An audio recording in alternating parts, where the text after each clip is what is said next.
Hello everyone, so in this video we're going to cover the properties of halogens, continuing from our last video which covered the properties of alkali metals. Now the halogen group is another interesting group with the periodic table, and I'd say it's one of the most interesting groups. So it consists of 4 elements: fluorine, chlorine, bromine, and iodine. And I attached short images here, and credits to Theodore Gray and the photographic periodic table for these images. And one of the most unique things about halogens is that this is the only group that contains all 3 states of matter, which is gas, liquid, and solid. So fluorine and chlorine are both gases, and bromine is a liquid, and iodine is a solid. And the most interesting thing is that even though these bromine and iodine are solids and liquids, bromine is very volatile, meaning it turns to a gas. It wants to turn to a gas, even if it's liquid.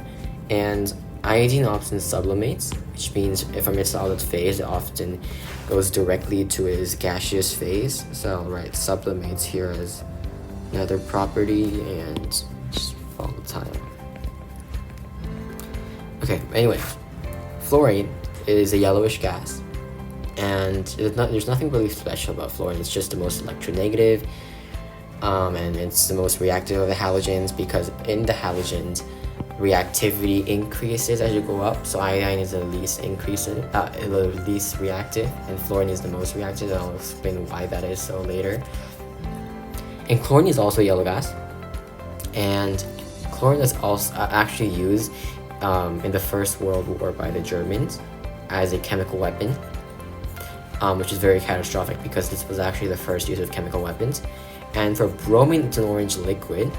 And actually, bromine is my favorite element because it's the most interesting. It has the most interesting color, and it's quite corrosive. It's toxic and everything.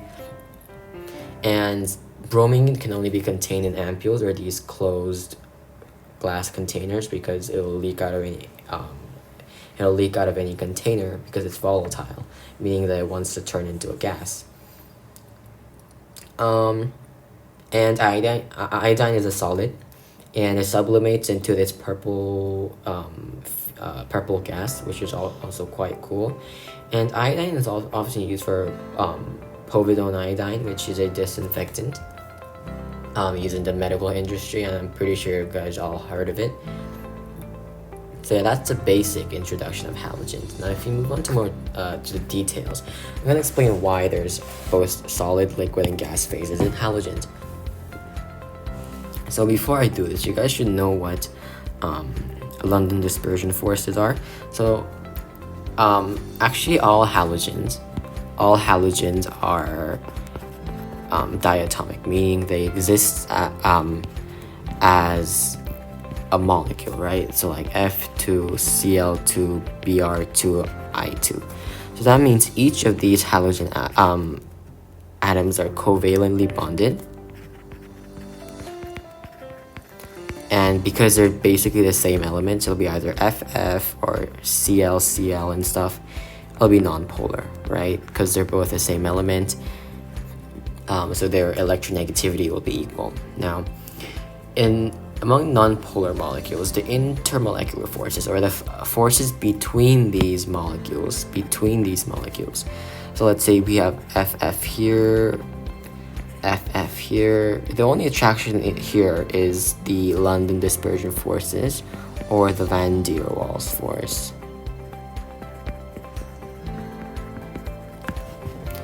And obviously, London dispersion forces increases as the as the atomic radii increases.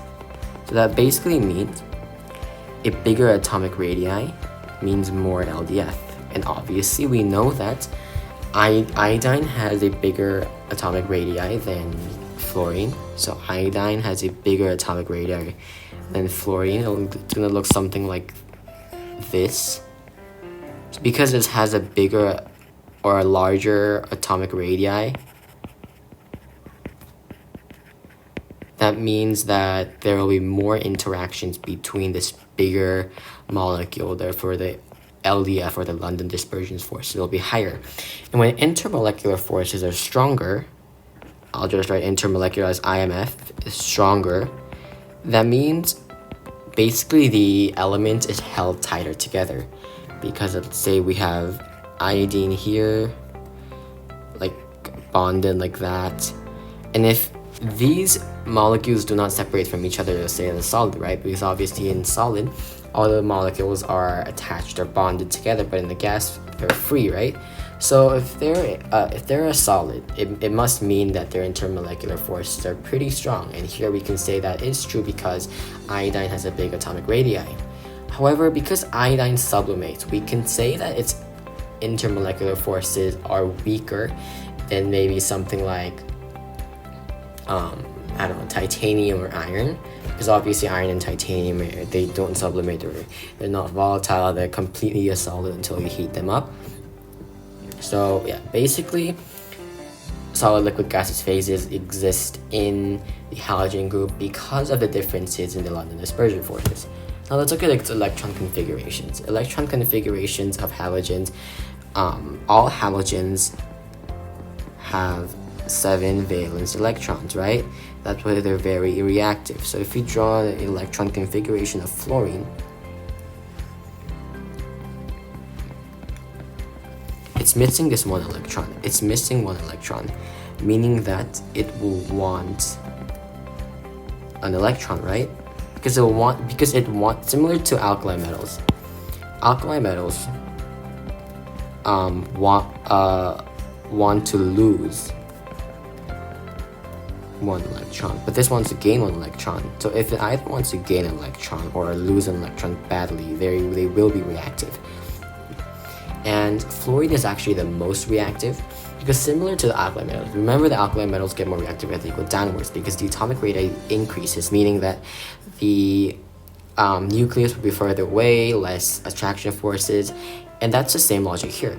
However, in here, the reactivity will actually decrease as the atomic radii increases, and that's because here it's not wanting to lose the electron, it actually wants the electron, so it will be more reactive if there are more attraction forces between this outer electron shell and the nucleus, which is positively charged, right?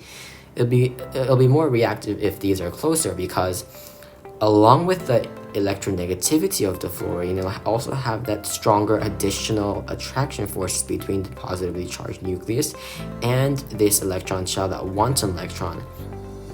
And something compared to iodine, let me draw iodine.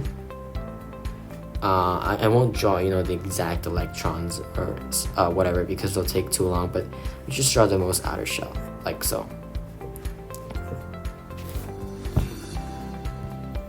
And that'll be something like that, right? And that'll be the nucleus. And because the distance between the nucleus and the outer shell is further away in iodine compared to fluorine, that'll mean that there will be less attraction forces between the nucleus and the outer shell for another electron. So there's that less additional force. And that's basically why fluorine is more reactive than iodine. But just the most important thing would be that they all have 7 valence electrons. And if I were to draw the electron configuration, or rather write the electron configuration for iodine would be, I'll just use noble gas notations. Oh, if you guys don't know what noble gas notations are, you can leave it in the comment below so I can cover it in my next video. It would be like that. And as you can see, the last two, 5s2 and 5p5 add up to 7 electrons. That's why they have 7 valence electrons, right? Okay. And then let's move on to acidity trends. Now, you guys, I'm pretty sure you guys all heard of HCl, which is hydrochloric acid.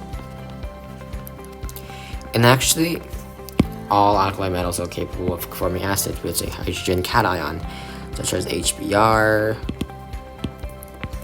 or HI, and there's HF. And this is hydrofluoric.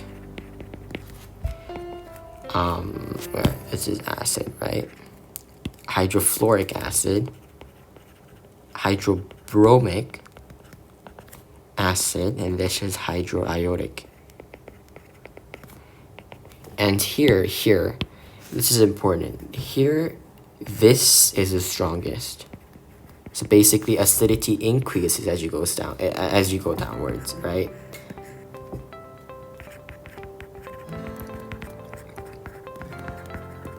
So basically, we're saying the hydroiodic acid is more acidic than hydrofluoric acid.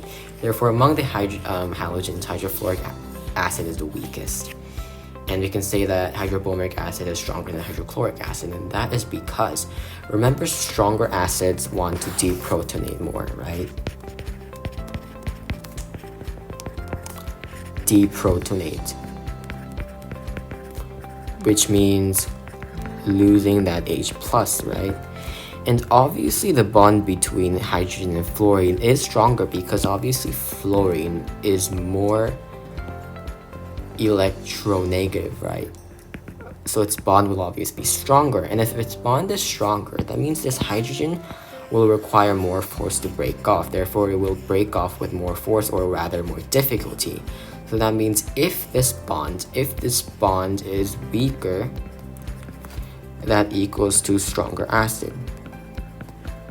And obviously, because iodine is the least electronegative out of the hydrogens,